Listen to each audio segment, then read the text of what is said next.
बड़ी खबर पश्चिम बंगाल से आई। यहां पर योग्यता और कर्तव्य निष्ठा का बड़ा पुरस्कार मिला है। अब मनोज अग्रवाल पश्चिम बंगाल के नए मुख्य सचिव होंगे और सरकार ने उनकी नियुक्ति पर मुहर लगाते हुए नोटिफिकेशन जारी कर दिया। दरअसल मनोज अग्रवाल विधानसभा चुनाव में पश्चिम बंगाल के चीफ इलेक्टोरल ऑफिसर थे, जहां विधानसभा चुनावों में मुख्य निर्वाचन अधिकारी के रूप में उनकी जीरो टॉलरेंस की पॉलिसी और कर्तव्य निष्ठा को सबसे बड़ा सम्मान मिला है। बेहद सेंसिटिव माहौल में भी अपनी एडमिनिस्ट्रेटिव सूझबूझ से बंगाल में शांतिपूर्ण और निष्पक्ष चुनाव कराकर एक मिसाल पेश की थी। कठिन चैलेंजेस और भारी दबाव के बीच अटूट संकल्प के साथ अपनी जिम्मेदारी निभाने का उन्हें पुरस्कार मिला है। इलेक्शन मैनेजमेंट में बेदाग रिकॉर्ड और शानदार नेतृत्व क्षमता की वजह से उन्हें राज्य में सर्वोच्च प्रशासनिक पद की कमान सौंपी गई है।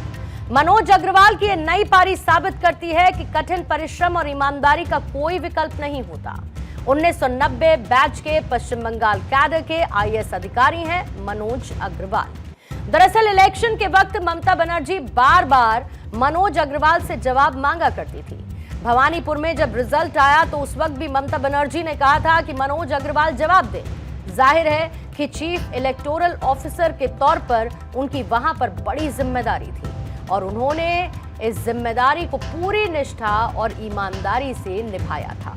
लॉ एंड ऑर्डर का उन्होंने खास ख्याल रखा, उसे संभाल कर रखा और सिस्टम को बेहतरीन तरीके से चलाने का उनके पास लंबा चौड़ा अनुभव है। बीजेपी ने साफ कहा था कि वो पश्चिम बंगाल में कोई एक्सपेरिमेंट नहीं करेंगे और यही वजह है कि शुभेंदु अधिकारी वहां पर सीएम बने और मनोज अग्रवाल को पश्चिम बंगाल का नया मुख्य सचिव बनाया गया है।